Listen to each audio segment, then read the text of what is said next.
9 бузауга мынандай шелектен 5 азанга, кешке тағы 5 бұйырса. Суарып болғасын береміз.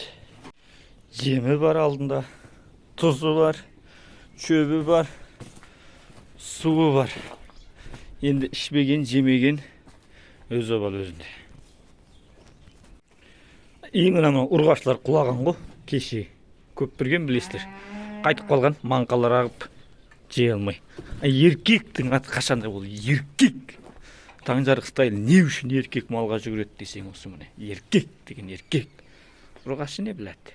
Жейді ауырады. Ал бұйырса күн бұзылмай жаңбыр тамшыламай тұрып, мотоциклдің өзін стол қылып пайдаладық та. Столды соркілеп алдық. Енді жаңбыр жауатын болса, столдың үстіне мына жерге саты бір бәлелерді соркілейміз. Міне айта кететін жағдай TikTok. Мына жағына қарай қойсақ, мынау тіреп тұрады деген сөзді тоң қояды ғой. Аударып қойған кезде мынаны да тіреп тұрады, мынаны да тіреп тұрады. Төрт жағы да солай да, төрт тіреумен бәрін ұстап тұрады.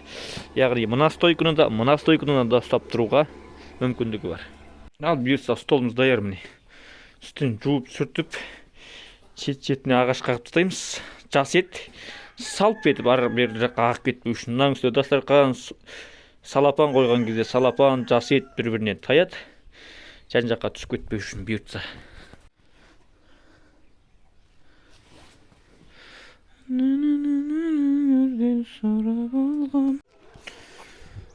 Төбеге шығып кететін саты жасап қойдық.